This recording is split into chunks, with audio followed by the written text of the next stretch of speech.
तो गाइस कैसे हैं आप सब लोग। द बुक ऑफ एस पर क्या एपिसोड 550 के साथ हाजिर हो। तो लास्ट एपिसोड के एंड पे हमने देखा था कि श्वांगर एक जंगल के अंदर पेड़ के पास बैठी होती है और बेहोश पड़ी होती है, जबकि वहीं पर दिखाते हैं कि मास्टर लू जो होते हैं वो अपनी सिगाडा की पावर्स को यूज कर रहे थे। उनकी सोल जो होती है वो स्पेशल होती है जिसके साथ वो इल्यूजन क्रिएट कर सकते हैं। तो इसी के साथ ही वो उसकी बॉडी के अंदर एंटर होने की कोशिश करते हैं। उन्हें लगता है कि इस लड़की की बॉडी को अपना बनाया जा सकता है, लेकिन इसी के साथ ही श्वांगर की आंखें वहां पर चमकती हैं और वो उसकी बॉडी के अंदर घुस नहीं पाते। तो वो कहते हैं कि ऐसा कैसे हो सकता है, ये लड़की यहाँ पर बेहोश है लेकिन इसके बावजूद मैं इसकी बॉडी के अंदर घुस नहीं पा रहा। आज यहाँ पर चल क्या रहा है, इस लड़की के साथ क्या मसला है। तो इसी के साथ ही अल्टर लू को वहां पर सामने से ज़ूफेन आता हुआ दिखाई देता है। तो वो कहता है कि फाइनली वो लड़का यहाँ पर आ ही गया। और इसी के साथ ही वो कहता है कि अब जबकि वो लड़का यहाँ पर आने वाला है तो यहाँ पर आने के बाद वो लड़का मेरी जाल में फंस जाएगा। उसके बाद पहले मैं इस लड़के को मारूंगा, उसके बाद इन दोनों लड़कियों को मारूंगा। और इसी के साथ ही प्रिंसेस जो होती है हमारे ज़ूफेन से कहते हैं कि वो देखो वहां पर नीचे श्वांगर है। तो हमारा ज़ूफेन जो होता है समझ रहा होता है कि यहाँ पर क्या चल रहा है। तो वो कहता है कि तुम्हारी नजर तो मुझसे भी ज्यादा तेज है। हालांकि हमारे ज़ूफेन को वहां पर कुछ भी दिखाई नहीं दे रहा था।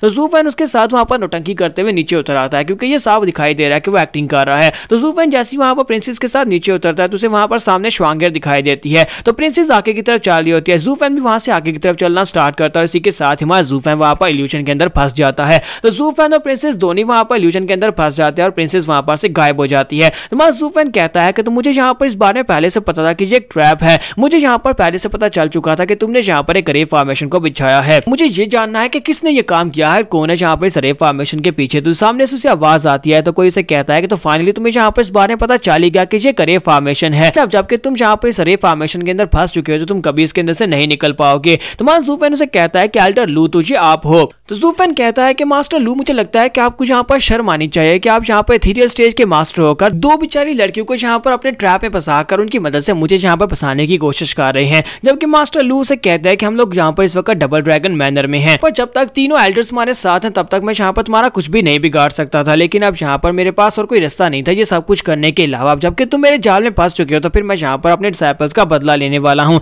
मैंने इन दोनों लड़कियों को यहाँ पर इस्तेमाल किया ताकि तुम्हें अपने जाल के अंदर फंसा सकूं। लेकिन मुझे एक बात की समझ नहीं आई, चाहे मैं यहाँ पर कितना ही जोर क्यों ना लगा लूं, ये दूसरी लड़की यहाँ पर मेरे ऑर्डर्स को फॉलो नहीं कर रही और ना ही मैं यहाँ पर इसकी बॉडी के ऊपर कब्जा कर पा रहा हूँ। आखिर इस लड़की का मसला क्या है, ये लड़की कौन है। तुम्हारा ज़ूफेन उसे कहता है जो तुम्हें इस लड़की के बारे में नहीं पता, ये लड़की जो है हमारे टियानजू के एक स्पेशल सेक्टर से है जो जुन फैमिली से है। ये लड़की हमारी जुन फैमिली की होली मेडन है, जहाँ पर भविष्य को देख सकती है, भविष्य को प्रिडिक्ट कर सकती है। इसके पास कुछ ऐसी पावर्स हैं जिसकी मदद से तुम इसकी सोल को कभी भी इन्वेट नहीं कर सकते, तुम इसकी बॉडी के अंदर कभी नहीं घुस सकते और ना ही तुम यहाँ पर इसके दिमाग को कंट्रोल कर सकते हो। इसी वजह से तुम ये बिल्कुल भी नहीं कर पाए। तो तुम यहाँ पर ऐसा करने की कोशिश भी करते हो तब भी तुम यहाँ पर ये कर नहीं पाओगे। तो एल्डर उसे कहते हैं तो अच्छा तो ये बात है, मैंने टियानजू एम्पायर के बारे में सुना है कि वहाँ पर काफी सारे स्पेशल क्लैंस रहते हैं जिनके पास काफी स्पेशल पावर्स हैं और आज यहाँ पर देख भी लिया। और इसी के साथ ही उसके सामने अपीयर होते हैं और उसे कहते हैं लेकिन ये बिल्कुल भी नॉर्मल नहीं है। फिर साथ ही वो ज़ूफेन से कहते हैं लेकिन लड़के तुमने यहाँ पर मुझे ये सारी बात क्यों बता दी जबकि मैं तुम्हारा दुश्मन हूं और तुम्हें अच्छी तरह से पता है कि तुम्हें मारने के बाद मैं इस लड़की को किडनैप कर लूंगा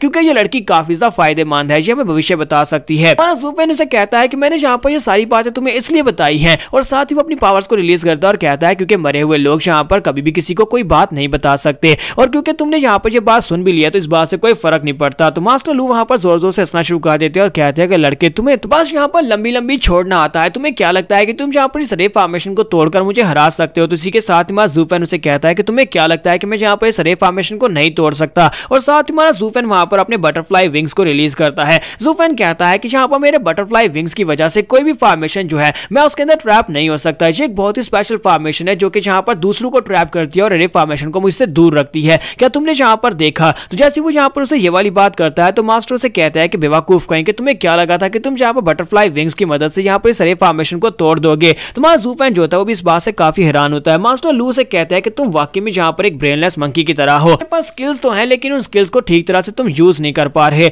इस वक्त तुम्हारे फैंटम विंग्स मेरे खिलाफ कुछ भी नहीं कर सकते क्योंकि इस वक्त मेरे पास जो पावर है तुम्हारे इस फैंटम विंग से भी ज्यादा पावरफुल है क्योंकि मेरी सोल जो है वो सिकाडा की सोल है। मेरे पास कोई फिजिकल बॉडी नहीं है क्योंकि तुम्हारे विंग्स जो है सिर्फ और सिर्फ फिजिकल बॉडी के ऊपर ही काम करते हैं और जहाँ पर मेरे पास फिजिकल बॉडी नहीं इसका मतलब यह है कि ये मेरे खिलाफ बिल्कुल बेकार है। तुम्हारा ज़ूफेन अपने विंग्स को खत्म करता है और कहता है कि अच्छा ठीक है, अगर यहाँ पर विंग्स जो है वो तुम्हारे खिलाफ काम नहीं कर सकते, ये सिर्फ और सिर्फ एक इल्यूजन ही तो है, तो मेरी पावर यहाँ पर काम आएगी। मैं नीचे के पूरे ग्राउंड को ही शैटर कर दूंगा। और इसी के साथ ही वो अपने हाथ में अपनी पावर्स को रिलीज करता है। किलिन की पावर को रिलीज करते वहीं पर ग्राउंड के ऊपर पंच मारता है। तुम्हारा ज़ूफेन वहां पर एक जबरदस्त पंच मारता ताकि वो पूरे ग्राउंड को शैटर कर सके, लेकिन इसी के साथ ही वो पंच बाउंस बैक होता है जिसकी वजह से हमारा ज़ूफेन खुद ही पीछे की तरफ गिर जाता है। तो ज़ूफेन वहां पर कहता है कि ये क्या हुआ। तो मास्टर लू से कहता है कि चाहे तुम यहाँ पर कितने स्ट्रॉन्ग क्यों ना हो, चाहे तुम जहाँ पर पूरे के पूरे ग्राउंड को तोड़ने की पावर क्यों ना रखते हो, लेकिन तुम इसको नहीं तोड़ पाओगे क्योंकि इस वक्त तुम मेरी दुनिया के अंदर हो। ये जो तुम देख रहे हो ये एक बड़ी सी इल्यूजन है जो कि मेरी क्रिएट की हुई दुनिया है। तो जू फेन कहता है कि ये कौन सी जगह है। वो वहां पर ब्लड के अंदर खड़ा होता है और इसी के साथ उसके सामने वो सभी डिसाइपल्स होते हैं जो कि उसके अटैक की वजह से मारे गए थे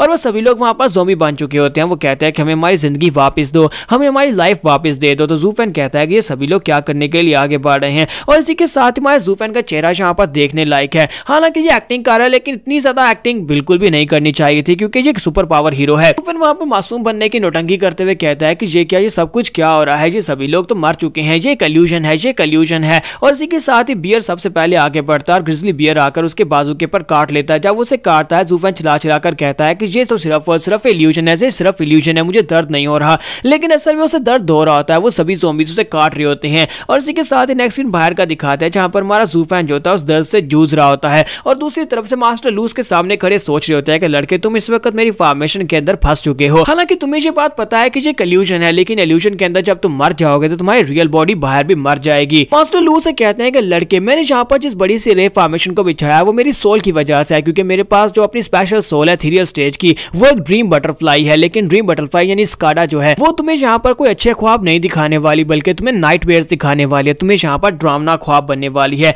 यहाँ पर इस वक्त पूरी की पूरी दुनिया जिसको मैं कंट्रोल कर रहा हूँ क्योंकि उस पूरी दुनिया का गार्ड मैं हूँ। जहाँ पर जैसे चाहे मैं वहां पर चीजों को कंट्रोल कर सकता हूँ। तुम कितना ही जोर क्यों ना लगा लो तुम मेरी इस दुनिया के अंदर से बाहर नहीं निकल पाओगे और तुम वहीं पर मर जाओगे। अब यहाँ पर तुम्हें समझ आने वाली है कि मेरे सेक्टर के डिसाइपल्स को मारने के बदले में यहाँ पर तुमसे किस तरह से हिसाब लेने वाला हूँ। तो यहाँ पर हमारी एपिसोड 550 का एंड हो जाता है। तो एपिसोड की एक्सप्लेनेशन अच्छी लगी हो तो कमेंट करके जरूर बताइएगा, वीडियो को लाइक करना मत भूलिएगा। Thank you.